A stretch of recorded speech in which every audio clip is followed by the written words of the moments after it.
India के बीचों बीच एक जंगल था जिसे काला वन कहते थे। पेड़ इतने ऊंचे और घने थे कि सूरज की रोशनी भी अंदर नहीं पहुंच पाती थी। हवा हमेशा भारी और शांत रहती थी। पेड़ों के बीच से अजीब सी आवाजें गूंजती थी।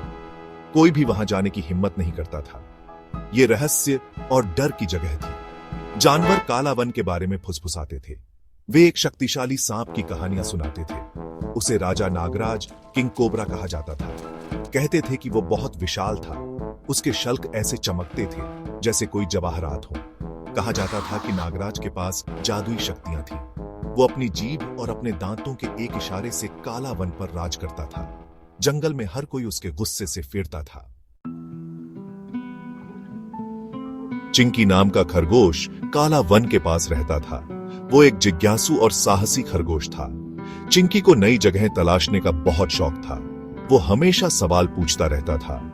उसने राजा नागराज के बारे में कहानियां सुनी थी, लेकिन चिंकी बहादुर था। वो अपनी सुनी हुई हर बात पर विश्वास नहीं करता था। एक दिन चिंकी ने कुछ बंदरों को बात करते हुए सुन लिया। वे फियर हुए थे। उन्होंने कहा कि नागराज गुस्से में है। वो उन्हें बलिदान के रूप में कुछ देने को कह रहे थे। एनिमल्सों को उन्हें अपनी सबसे कीमती चीजें लानी थी। चिंकी को लगा कि कुछ गड़बड़ है। एक शक्तिशाली राजा डर के मारे तोहफे क्यों मांगेगा? उसने राजा नागराज के बारे में सच्चाई का पता लगाने का फैसला किया।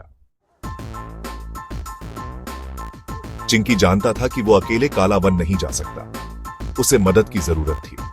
उसने अपने दोस्तों से बात करने का फैसला किया। मोंटी बंदर बहुत फुर्तीला था। टिम्मी हिरण बहुत तेज दौड़ता था और उसकी सूंघने की शक्ति बहुत तेज थी। हमें पता लगाना होगा कि असल में हो क्या रहा है, चिंकी ने अपने दोस्तों से कहा। नागराज सबको फीरा रहा है, लेकिन मुझे नहीं लगता कि वो सचमुच में बुरा है। मोंटी हिचकिचा रहा था। लेकिन अगर कहानियां सच हुई तो? अगर नागराज ने हमें नुकसान पहुंचाया तो? हमें बहादुर बनना होगा, चिंकी ने जोर देकर कहा। अगर हम सब मिलकर काम करेंगे तो हम इस रहस्य को सुलझा सकते हैं। टिम्मी घबराया हुआ था, लेकिन उसे चिंकी पर भरोसा था। ठीक है, वो मान गया। हम तुम्हारे साथ चलेंगे। और इस तरह तीनों दोस्त अपने साहसिक कार्य पर निकल पड़े। वे थोड़े फियर हुए थे, लेकिन उनका साहस ज्यादा मजबूत था। उन्होंने राजा नागराज के बारे में सच्चाई का पता लगाने की ठान ली थी। उनका सफर आसान नहीं था। काला वन खतरों से भरा था, लेकिन चिंकी, मोंटी और टिम्मी उनका सामना करने के लिए तैयार थे। उनकी दोस्ती उनकी सबसे बड़ी ताकत थी। भाग 5। गुरुण गुस्सैल मगरमच्छ। पहली चुनौती उनके सामने तुरंत आ गई। जंगल के बीच से होकर एक चौड़ी उफनती नदी बहती थी। पानी घूम रहा था और उसमें बुलबुले उठ रहे थे, और पानी की सतह के नीचे से एक जोड़ी खतरनाक आंखें उन्हें घूर रही थी। यह गुरुण था, एक गुस्सैल बूढ़ा मगरमच्छ। वो उन सबको निगल जाने के लिए जाना जाता था जो उसकी नदी पार करने की हिम्मत करते थे। चिंकी, मोंटी और टिम्मी नदी के किनारे रुक गए और सोचने लगे कि वे उसे कैसे पार करेंगे। हम घूमकर नहीं जा सकते, टिम्मी फुसफुसाया। उसकी नाक हवा में सूंघ रही थी। हवा में खतरे की गंध बहुत तेज है। हमें उसका ध्यान भटकाना होगा, चिंकी ने कहा। उसकी नाक जोर जोर से हिल रही थी, जैसे वो बहुत सोच रहा हो। मोंटी, तुम सबसे तेज दौड़ते हो। जाओ और देखो कि क्या तुम्हें ऐसा कुछ मिल सकता है जिससे गुरुण का ध्यान भटकाया जा सके। भाग 6। फुसफुसाते चमगादड़ों की गुफा। मोंटी पेड़ों पर चढ़ गया। उसकी पूंछ उसके पीछे पीछे लहरा रही थी। वो कुछ मिनट बाद वापस आया। उसके हाथ में एक बड़ा रसीला आम था। यह काम कर जाएगा, उसने मुस्कुराते हुए कहा, और आम को नदी में बहुत दूर फेंक दिया जहां से वे खड़े थे। गुरुण, जिसका पेट गरज रहा था, आम की ओर भागा, अपने जबड़े खोलते हुए। गुरुण के ध्यान भटकने पर तीनों दोस्त जल्दी से और चुपचाप नदी पार करके दूसरी तरफ चले गए। वे अपनी पहली बाधा पार करके राहत महसूस करते हुए आगे बढ़ते रहे। जैसे जैसे वे आगे बढ़ते गए, जंगल और भी अंधेरा और घना होता गया। हवा में गीली मिट्टी और अजीबोगरीब फूलों की गंध भरी हुई थी। जल्द ही वे बेलों के एक पर्दे के पीछे छिपी एक अंधेरी खुली गुफा के पास पहुंचे। भाग 7। चांदनी में एक मैसेज। रास्ता तो यही होगा, चिंकी ने अंधेरे में झांकते हुए फुसफुसाया। लेकिन सावधान रहना, हमें नहीं पता कि अंदर क्या है। अपनी सांस रोककर वे गुफा में दाखिल हुए। अंदर अंधेरा और उमस भरा था और हवा में पंखों के फड़फड़ाने की आवाज आ रही थी। छत से सैकड़ों चमगादड़ लटके हुए थे। उनकी छोटी छोटी आंखें प्रवेश द्वार से आती मंद रोशनी में चमक रही थी। तीनों दोस्त सावधानी से गुफा के अंदर चले गए।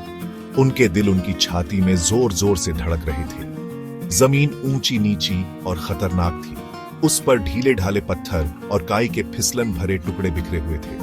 हवा में चमगादड़ों के मल और किसी और चीज की गंध भरी हुई थी, किसी धातु जैसी गंध। जैसे जैसे वे आगे बढ़ते गए, हवा ठंडी होती गई। अचानक मोंटी, जो आगे आगे चल रहा था, ठोकर मारकर बैठ गया और चिल्लाया। क्या हुआ मोंटी? टिम्मी ने फुसफुसाते हुए पूछा। उसकी आंखें डर के मारे बड़ी हो गई थी। मुझे कुछ मिला है, मोंटी ने कांपती आवाज में जवाब दिया। आओ देखो। भाग 8, शेर की चुनौती। चिंकी और टिम्मी जल्दी से मोंटी के पास पहुंचे। वहां गुफा के फर्श के बीच में एक बड़ा चपटा पत्थर पड़ा था। छत में एक दरार से चांदनी अंदर आ रही थी, जिससे पत्थर की सतह पर उकेरे गए अजीब निशान चमक रहे थे। ये एक संदेश है, चिंकी ने सांस लेते हुए कहा। उसकी आंखें चौड़ी हो गईं, क्योंकि उसने जंगल की प्राचीन भाषा पहचान ली थी। इस पर लिखा है, सच्चाई जानने के लिए तुम्हें अपनी काबिलियत साबित करनी होगी। जैसे ही चिंकी ने संदेश पढ़ना समाप्त किया, गुफा में एक धीमी गरज गूंज उठी। तीनों दोस्त डर के मारे जम गए। उनका खून पानी बन गया। अंधेरे में उनके पीछे दो चमकती आंखें दिखाई दी। गुफा में एक भारी आवाज गूंजी। मेरे आराम में खलल डालने की किसकी हिम्मत है? सुनहरे बालों वाली अयाल वाला एक विशाल शेर चांदनी में उतरा। जलते अंगारों जैसी उसकी आंखें तीनों दोस्तों पर टिकी थीं। हमारा कोई बुरा इरादा नहीं है, महान शेर, चिंकी हकलाते हुए बोला और एक कदम आगे बढ़ाया। हम तो बस यात्री हैं जो राजा नागराज के बारे में सच्चाई जानना चाहते हैं। शेर ने तीनों दोस्तों को ध्यान से देखते हुए अपनी आंखें सिकोड़ी। सच्चाई जानने के लिए वह गरजा, तुम्हें पहले अपनी काबिलियत साबित करनी होगी। मेरी 3 पहेलियों का जवाब दो और मैं तुम्हें खुद उसके पास ले जाऊंगा। भाग 9, नागराज के बारे में सच्चाई। शेर दोस्तों के सामने आगे पीछे टहल रहा था। उसकी पूंछ उसके पीछे पीछे हिल रही थी। उसने अपना गला साफ किया और शुरुआत की। सबसे पहले वो गरजा। किसके पास आवाज नहीं होती, लेकिन फिर भी वो तुमसे बात कर सकता है। तीनों दोस्त आपस में फुसफुसाते हुए इकट्ठा हो गए। एक क्षण बाद चिंकी आगे बढ़ा। इसका जवाब हवा है, महान शेर। इसकी कोई आवाज नहीं होती, लेकिन हम इसे पेड़ों से फुसफुसाते हुए सुन सकते हैं। शेर ने प्रभावित होकर सिर हिलाया। बहुत बढ़िया, वह गरजा। अब दूसरी पहेली। ऐसा क्या है जो हमेशा आ रहा होता है लेकिन कभी नहीं पहुंचता? इस बार टिम्मी आगे बढ़ा। इसका जवाब कल है, महान शेर। यह हमेशा आने वाला होता है, लेकिन यह कभी सचमुच में नहीं आता। शेर की आंखें तारीफ से चमक उठी। 2 हो गई, एक बाकी है, उसने कहा। अब आखिरी पहेली। ऐसा क्या है जो हमेशा भूखा रहता है, जिसे हमेशा खिलाने की जरूरत होती है, लेकिन अगर तुम उसे पानी पिलाओगे तो वो मर जाएगा? दोस्तों को समझ में नहीं आया कि इसका जवाब क्या है। उन्होंने बहुत सोचा, लेकिन उन्हें जवाब नहीं सूझ रहा था। जब उन्हें लगा कि अब सारी उम्मीद खत्म हो गई है, तो मोंटी खुशी से उछल पड़ा और अपने हाथ हिलाने लगा। आग, आग इसका जवाब है, वो चिल्लाया। शेर ने मंजूरी में दहाड़ लगाई। तुमने अपनी काबिलियत साबित कर दी है, उसने घोषणा की। मेरे पीछे आओ, मैं तुम्हें राजा नागराज के पास ले चलता हूं। शेर उन्हें गुफा के पीछे एक छिपे हुए रास्ते से ले गया। वे सूरज की रोशनी से नहाई हुई एक खूबसूरत छिपी हुई घाटी में पहुंचे। घाटी के बीच में एक शांत तालाब था और उसके पास एक बड़ी चट्टान के चारों ओर सबसे बड़ा कोबरा लिपटा हुआ था जो उन्होंने कभी देखा था। उसके शल्क धूप में हजारों रत्नों की तरह चमक रहे थे। ये राजा नागराज थे।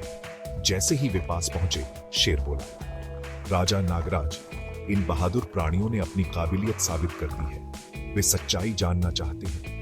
नागराज धीरे धीरे अपनी कुंडली खोलते हुए उठा। उसकी निगाहें तीनों दोस्तों पर टिकी हुई थी। उन्हें आश्चर्य हुआ कि वह बिल्कुल भी फीरा फॉरेस्टा नहीं लग रहा था। उसकी निगाहें कोमल और ज्ञानी थीं। स्वागत है, उसने फूंकारा। उसकी आवाज आश्चर्यजनक रूप से कोमल थी। मैं तुम्हारा इंतजार कर रहा था।